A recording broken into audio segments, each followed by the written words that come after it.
Hello, this is X-Star Killer X here and welcome back to another Yu-Gi-Oh video. Today we are going to be having a look at the Egyptian God cards. Let's start off with an overview of what actually the Egyptian God cards are, in case you've been living under a rock for the whole time Yu-Gi-Oh has been out. So the three Egyptian God cards are from the original series of Yu-Gi-Oh, them being Obelisk the Tormentor, Slifer the Sky Dragon, and the Winged Dragon of Ra. And their abilities are insane. Obelisk the Tormentor is summoned by sacrificing 3 monsters from your side of the field. He has 4,000 attack and defense, and if you sacrifice a monster to him, he will destroy all monsters on your opponent's side of the field, but he cannot attack. So yeah, it's kind of a wrecking force. Slifer the Sky Dragon is again summoned by sacrificing 3 monsters from your side of the field, and gains 1,000 attack and defense for every card in your hand. And every monster your opponent summons to the field loses 2,000 attack, and if it is reduced to 0, it is destroyed, making it very hard to get cards on the field with this beast.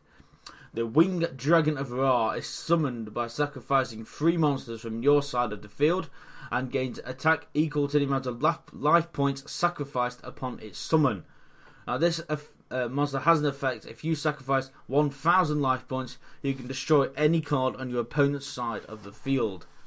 So that's an overview. Let's have a look at some good points.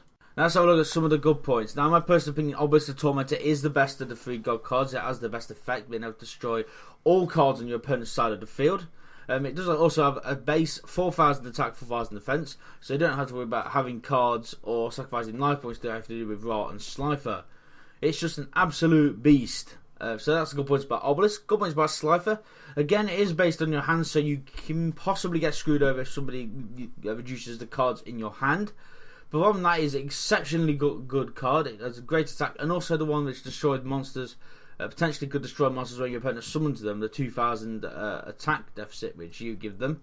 It is insane. It makes it near impossible for your opponent to get anything decent on their side of the field. And finally, the good points about Ra. This card can be exceptionally powerful. If you increase your life points by a dramatic amount before you get Ra on the field, you could sacrifice, say, 10,000 life points, and it would be unstoppable unless somebody destroyed it with a card effect.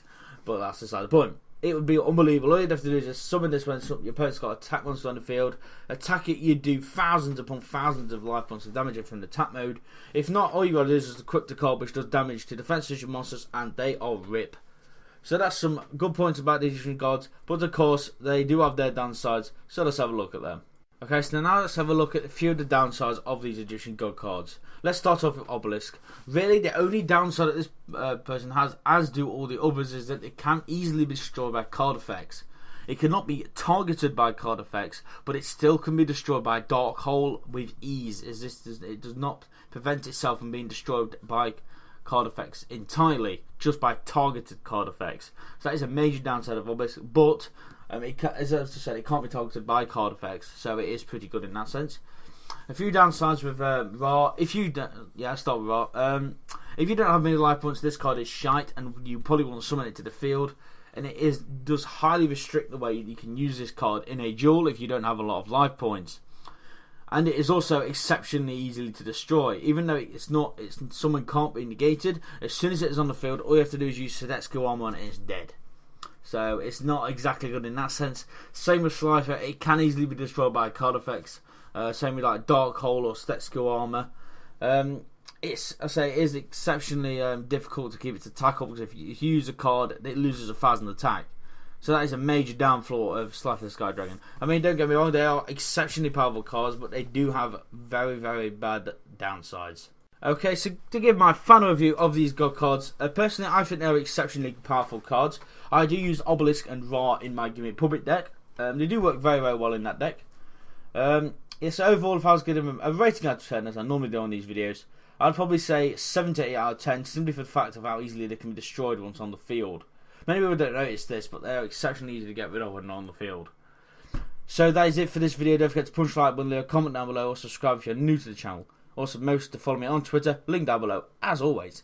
So last for the say, thank you so much for watching. I've been X-Star Killer X, and I will see you all in the next